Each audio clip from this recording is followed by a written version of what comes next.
Well, I wanted to do another video, and I wanted to speak about why I am a Christian and a Roman Catholic,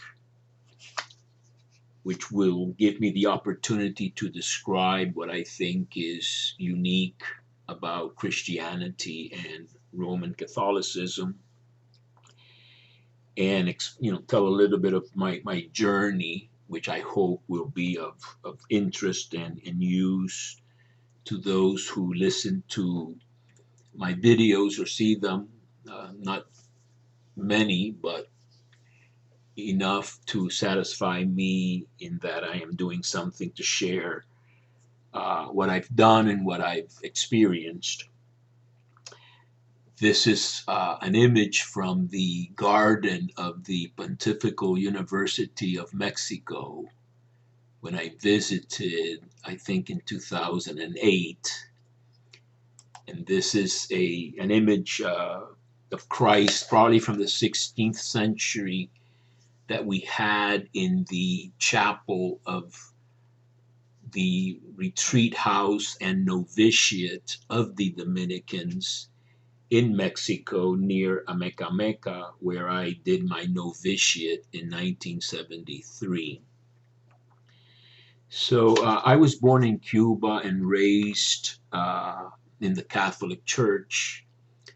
My parents were not exceptionally devout, even though my mother could be said to be internally devout without great outward manifestations of devotion like many people have.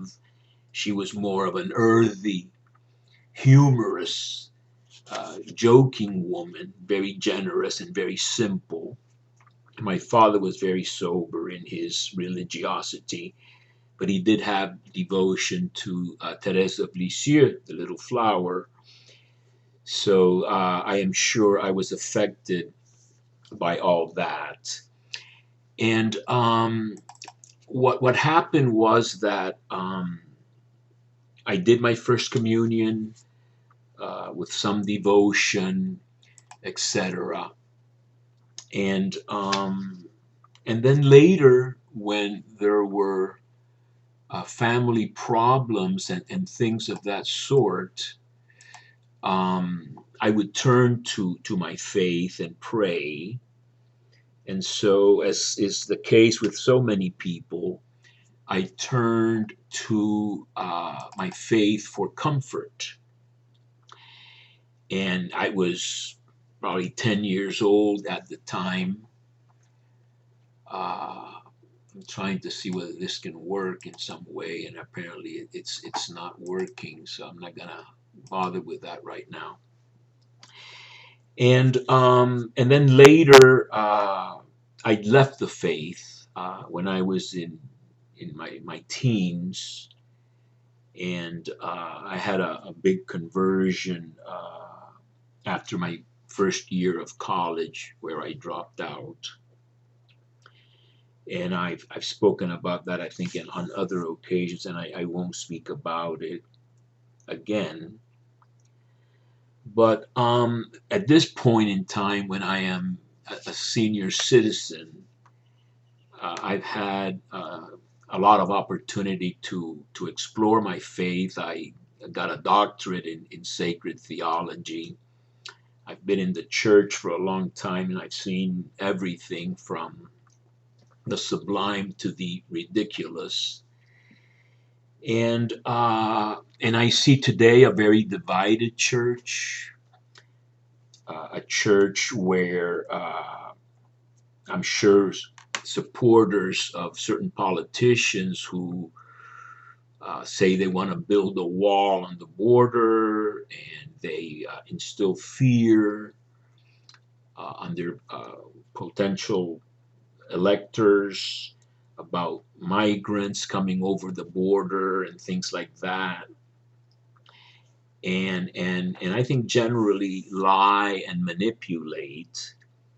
Why am I, a Roman Catholic when the church has been on the side the wrong side so many times, and it's had to be reformed so many times. I mean, you have the Inquisition, which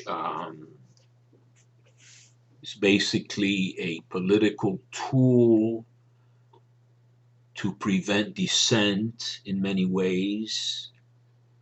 Certainly in Spain, it was that, and it was also profitable. I read a great book called Heretics or Daughters of Israel by Renee Melamad, or some name like that, and it went into detail as to how the Inquisition worked. And it worked by having usually servants of families that were well off, of conversos, Jews who were among those that the state and the church, which were aligned, would offer be killed, go into exile, or be baptized. Once you were baptized, you were under the jurisdiction of the church. And if you were caught Judaizing or doing something different on Sabbath or something that made you look like you were a former Jew practicing, or from a Jewish family practicing some remnant of Judaism, the servants had a financial incentive to turn you in. The inquisitors would do their job. They weren't primarily interested in torturing or killing, but they were primarily interested in getting money and expropriating with fines or some other types of penalties, and they would divide up the money. So I know all about that stuff, and the sex abuse, clericalism being a caste system which absolves and protects the members of the caste with horrible results. But nevertheless, I am a Christian. I'm actually reading a very interesting book now by Larry Hurtado, or Hurtado, or I don't even know how they might pronounce it, Hurtado. In Spanish, it would be Hurtado, more something like stolen or something like that. Hurtado, Larry, recently died, the earliest devotion to Jesus. So that very early on, certainly well before the letters of Paul in the years 50, the first century, in other words, within 20 years of Jesus' death, you already have collective, corporate devotion to Jesus within Judaism of the sort that is only given to God, or had been only given to God prior to it emerging in regards to Jesus in conjunction with the one God. And you have in the book of Revelation the throne of God and the Lamb and things like that. So I have struggled with my faith many times, but at the end of the day, for me, the essence, I think, of religious faith, certainly Christianity, and I know and practice the Roman Catholic form, which I can say something about hopefully later. To me, the essence of religion and Christianity is the reference to, or the attempt to connect with, God as the other. So I don't view real religion according to the model that I follow, which I learned in my theological studies in Mexico almost 50 years ago, that I've spoken about, in distinction to taboo or magic. Magic is where you try to manipulate the deity. You use the deity for your own purposes. In real religion, religio, you try to bind yourself to God, and God is defined as the other.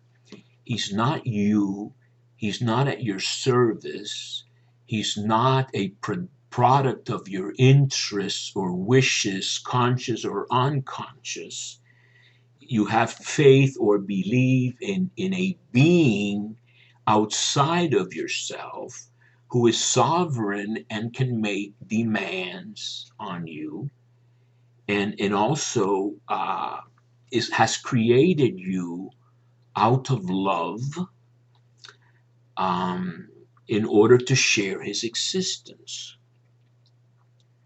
Now, oftentimes these days, I complain like a Jew would against God and tell him basically, I don't think creation was such a great idea.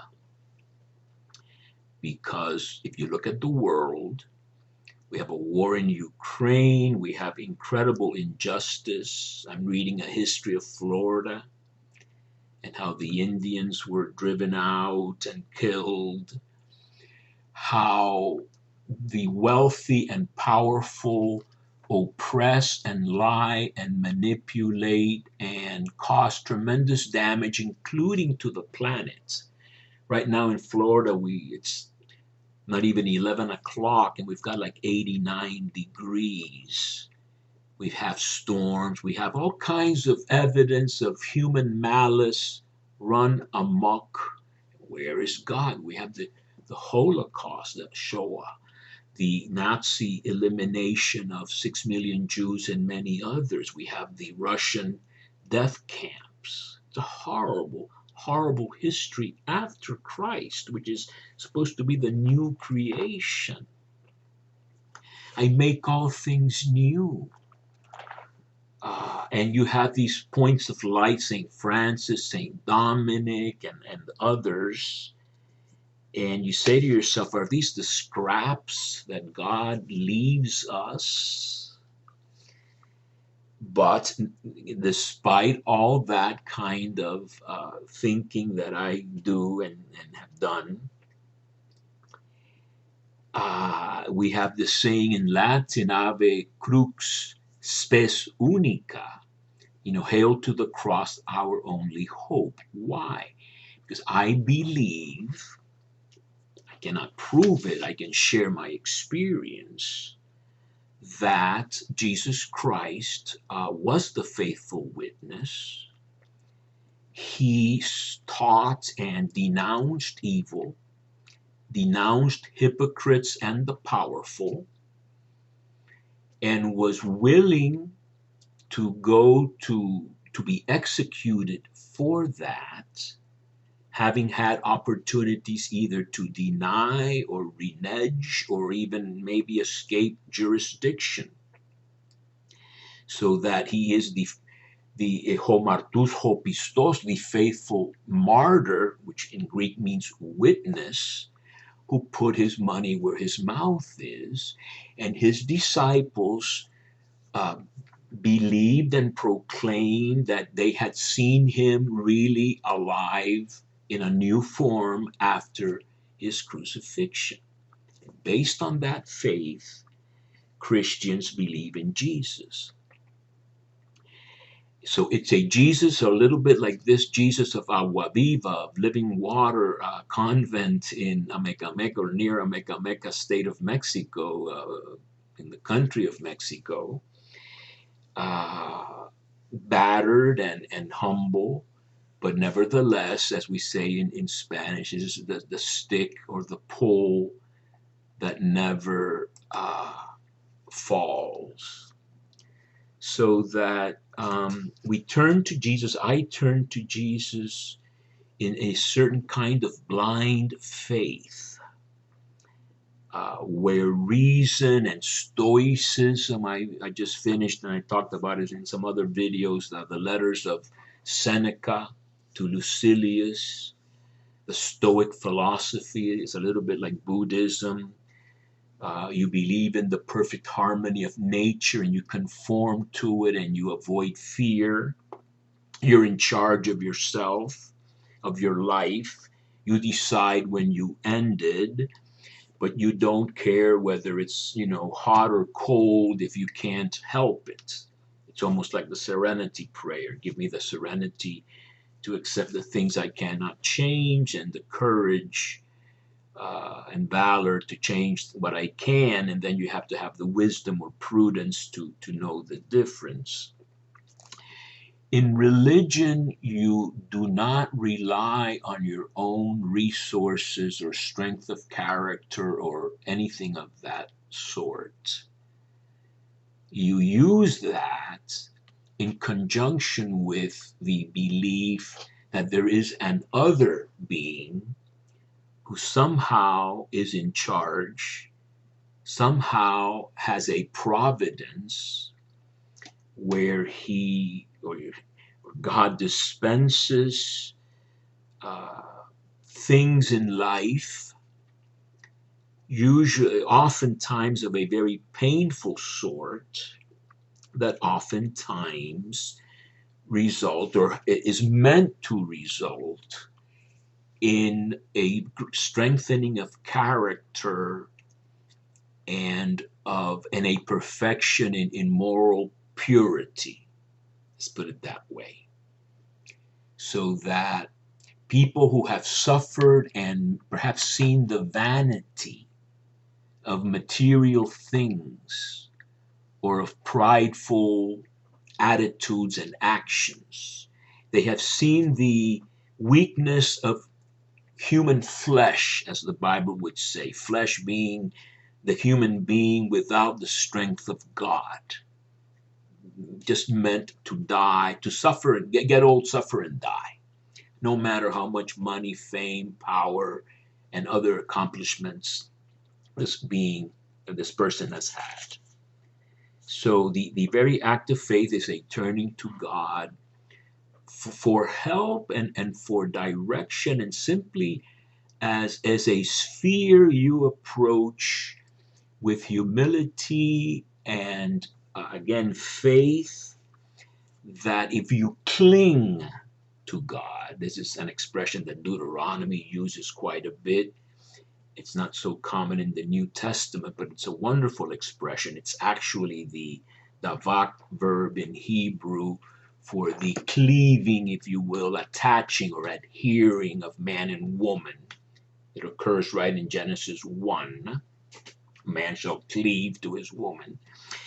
And you enter this, what the great Bible scholar, Lutheran Gerhard von Rad called the sphere of righteousness, tzedakah, where you are protected because you are in a right relationship with God. And so one result of faith is, for me, has been a harmonization of elements so that things are not out of whack and you are acting with some sort of integrity and wholeness, and your conflicts and your tensions and your anxieties and fears, etc., are sort of integrated into a harmonious whole, and which requires, certain things like purity and not having a guilty conscience. I mean, from the first chapters of the Bible, guilt makes you hide from God. That's why some people get very angry sometimes at religion. Um, and so that's kind of the essence, in a way, of the Christian faith, is believe that no matter how hard it is, and no matter how much injustice you experience, and even if you feel abandoned, my God, why have you abandoned me? Which, of course, is the first lines of Psalm 22, which is ultimately a psalm of hope and trust.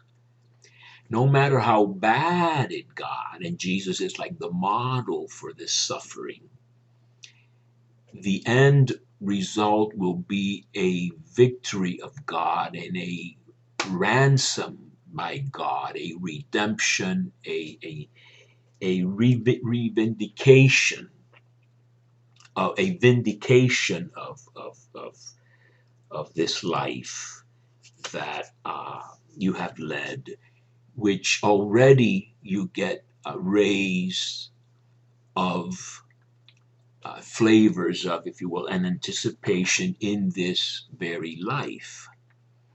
And so the essence of Christianity is this reliance on God, as is the essence really of Abraham's faith, is that he trusted in God, and that made him righteous or justified him. Genesis 15:6.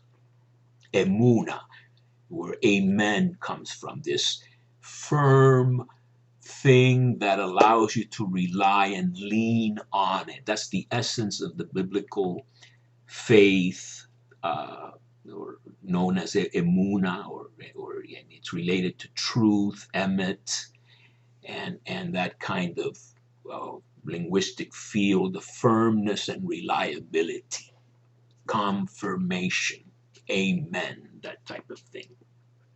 Not so much the speculative aletheia Greek that you sort of intellectually acquiesce to a logical argument, or even evidentiary evidence or visible evidence, empirical evidence of things in your mind, a sense. That's another sense of faith. We're talking about more of a relying on God.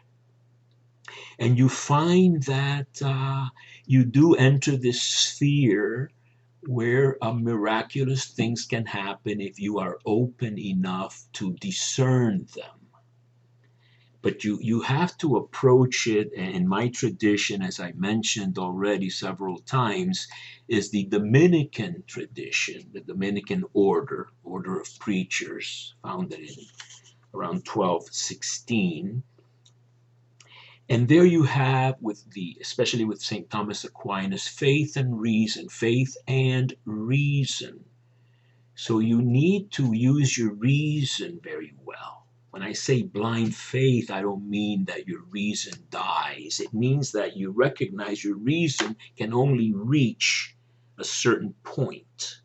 Beyond that point, it's really a matter of faith. And it could be faith in, I don't think there's a God, or I think there's some other God, or I believe in myself, or I believe that things will turn out right, or I believe it's all doomed. But it's not evidence at that point, because you have gone to the limit of what we can know through our senses and intellect, etc.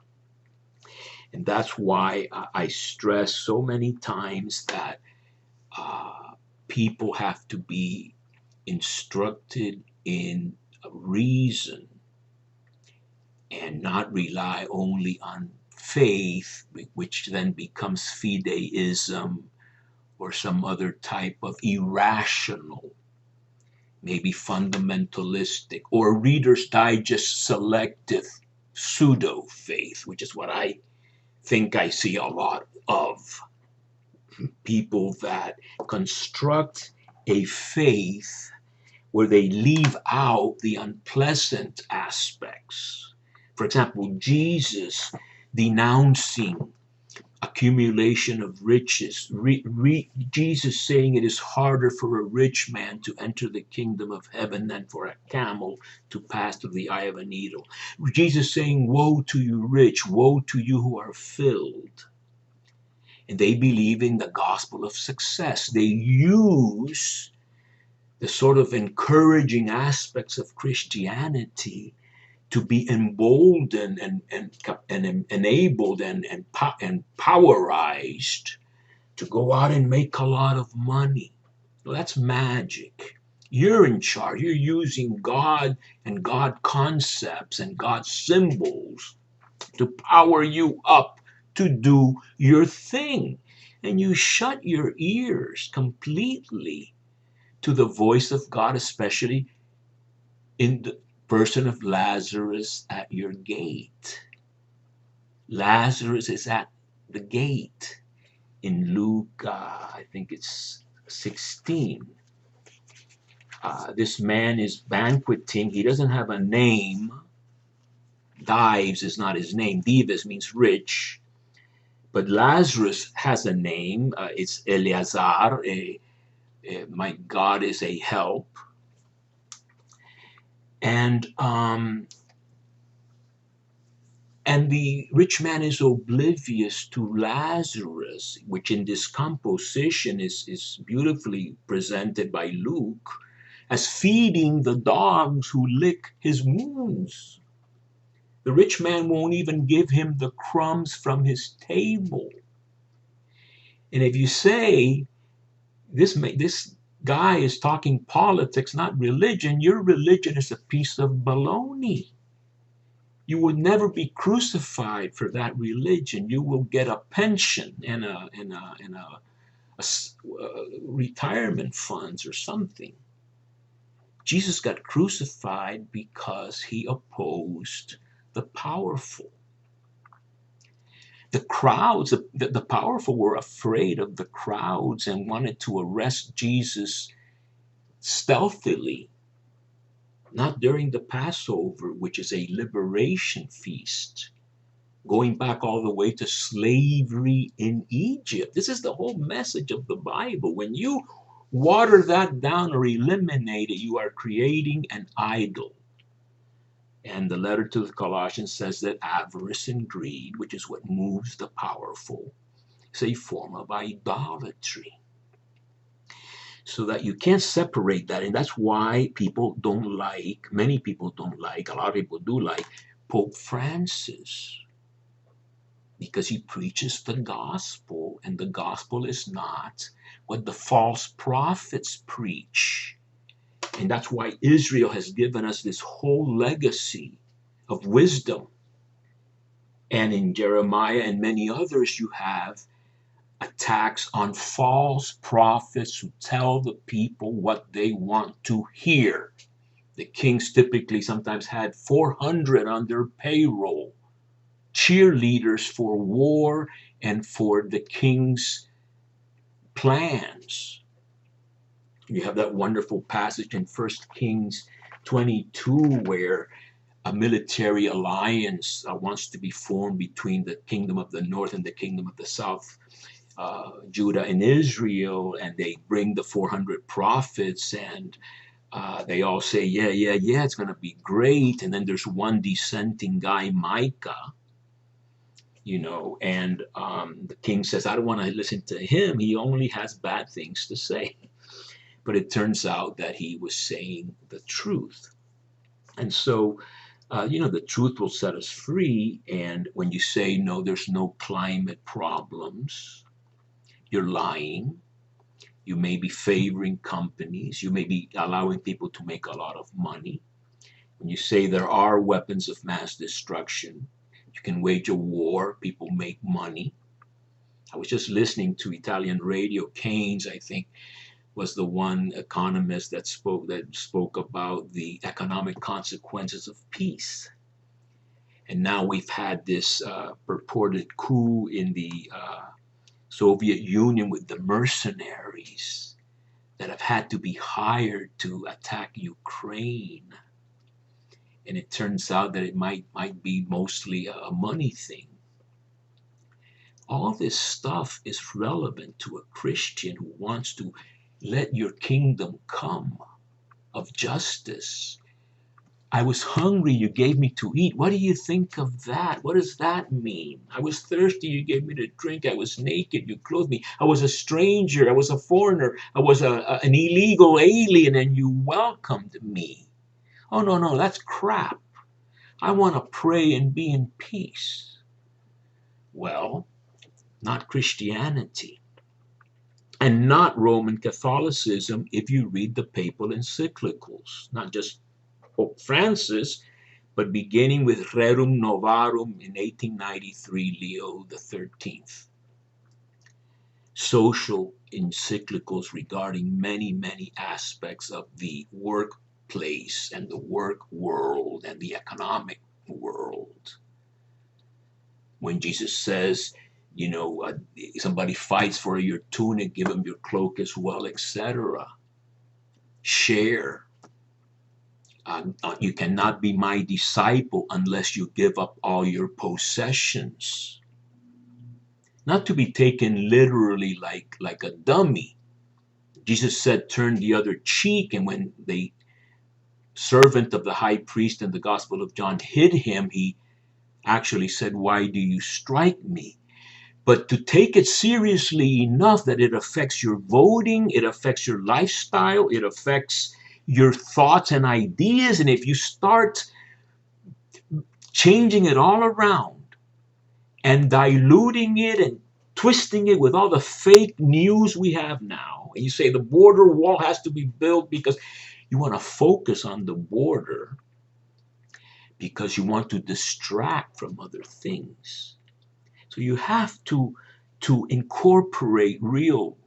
My goal is to contribute a grain of sand to the real taking seriously what the message of the gospel is. And you could read, and I'm rereading Evangelii Gaudium by Pope Francis again at night, and Laudato Si I will get to also again on the environment.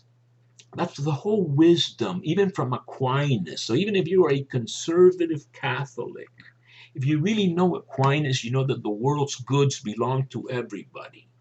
And it's a question of how you distribute and organize them so that they are most efficiently and equitably used.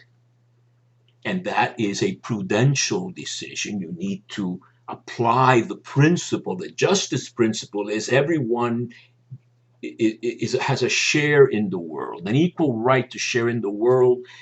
With then you start integrating work, what someone has done, etc. But in principle, no one should be starving. And you can steal bread, famous case where you can take bread from a store to prevent starvation, and it's not stealing because the distribution in that society did not work out as it should. And I know it's complicated, but nevertheless, unless you are steeped in this social teaching of the Roman Catholic Church stemming from the gospel, you are a totally ignorant Christian and even an ignorant human. And therefore you are bound to probably practice a false religion. That's why many people turn away from the church, because they say these are hypocrites who go in there to get their talisman, their good luck charm, and then go out and do their thing as if they just went to the movies. And priests, when was the last time I heard a priest say the truth in the pulpit? Well, you have to really look around for that, because donors and people like that cannot be alienated. You have to keep it a one size fits all. Berlusconi just died in Italy. He was various times prime minister, very rich media mogul, and conservative, all kinds of things. It doesn't. The point was he was really known for orgies. I think he called them bunga bunga, and he had relations with minor girls. I mean, this guy was a party animal, big one. So what do you say at his funeral mass in Milan? And this Archbishop Delpini gave a funeral mass over there. He liked feasts, feste in Italian could be feasts or parties, but this is like maybe whitewashing it into he liked religious feasts. Not what was meant, but the point is that you have a one size fits all eulogy where there's a Latin saying about the dead, nothing but good should be said. But my point is not to pick on Berlusconi, who I think my friend in a way, Cardinal Zuppi, the president of the Italian Bishops' Conference, one of the guys on Facebook said he had retracted, and I was wondering what it was. But what it was that when they asked him about Berlusconi, he says he's now in the mercy of God. Then he backtracked and said, maybe may he enjoy eternal life. That was the backtrack was that his first reaction was to say, God have mercy on this guy that did not lead a very Christian life. And he's getting a funeral mass in the Duomo, the big cathedral of Milan, where St. Ambrose spoke against the rich and things like that. And you still have to sort of preach in good form. You can't, be crucified after your sermon. You have to say nice things because socially pressure and everything is going to be very powerful. And just pointing this kind of stuff out, I think, is what Jesus was invited. Jesus is depicted in the Gospel of Luke at going to the house of a Pharisee. Was it Simon the Pharisee? A Pharisee, no name, I don't think. And he starts criticizing him for not observing the usual hospitality rules, and knowing that this guy has invited him to dinner or lunch or something, and is thinking bad thoughts about Jesus, and is especially peeved that a public city sinner woman, people usually say she's a prostitute, they go a further step and they bring in Mary Magdalene from the following chapter and say she was Mary Magdalene. Pope Gregory the Great, I think, was the first one to declare that in a big way. But she's just a sinner in the city. Who knows what she was? And she cries over Jesus's feet. And Jesus graces her with forgiveness, just as he had previously is said to have graced the blind with sight. To be a good Christian, you need to pay attention to the gospel carefully. I belong to a very humble group of the same people that DeSantis wants to build a wall to prevent from coming here. Farmers in Florida say they need these workers. These guys would not come here unless there was work. But they're fleeing horrible situations in countries where the United States has had tremendous influence for bad in favor of great companies like the United Fruit Company for many, many years. If this is a body of Christ world brotherhood type of thing, and I know many people think that's the devil talking. Matthew 25 is maybe a devil interpolation into the gospel. But you have to take into account things in a Christian way. And that's how you enter that sphere of righteousness that really protects you. Nothing will protect you if you have hubris, arrogance. I heard two explanations on CBS Sunday morning on why that Titan explorer vessel that went down to the Titanic imploded. The first was an expert on the materials, and he said that when you have a multi-material component built vessel, each material that's different compresses and contracts or expands at different rates than the other components. And if you repeatedly use it to go up and down, you weaken those connections. And that's how it implodes. The other person was James Cameron, who I think is a really smart guy. The guy that did the movie Titanic, he's a scientific expert and must be some type of genius. He talked about the hubris of doing that. To go all the way down like that without the proper caution, cocky type stuff. The same attitude of the people that deny the climate and all these kinds of things. Jesus said, if you're going to build a tower, calculate, lest they laugh at you. If you're going to battle, calculate whether you can. So, what's unique about Christianity is Jesus. And what's unique about the Roman Catholic Church? Well, I think it's the church that is oldest. And the first Christians did go to the capital of the empire, where they shed their blood. And that's where Roman Catholicism emerged in its headquarters. Pope Clement, is already admonishing other churches like the Corinthian church and describing Rome as presiding in love. The Roman church as presiding in love.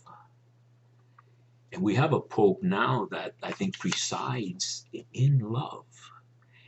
But I've had dinners in Rome with Vatican bureaucrats who hate him. Why do they hate him specifically? Because he jeopardizes their cushy jobs.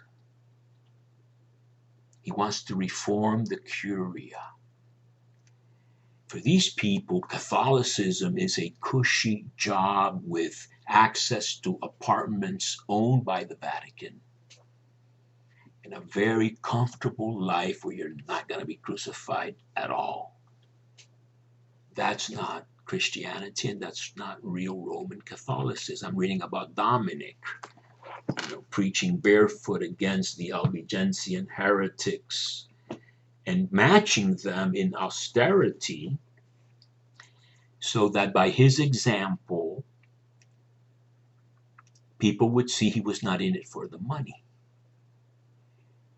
And Paul's great boast was that he didn't charge for the gospel. He didn't even have a wife like the other apostles. Don't muzzle the ox that plows, but I deprive myself only with my little friends in Macedonia, the poorest. Those are the only guys that helped me out when I really was hard up for cash. He tells the Corinthians, 2 Corinthians, only the Macedonians helped me, and only from them would I accept help. I don't want anybody saying I'm doing this for the money. Cannot love God and money. Anyway, these are my thoughts, not as ordered as they ideally could be, but I wanted to share a little bit about my Christianity and my Roman Catholicism.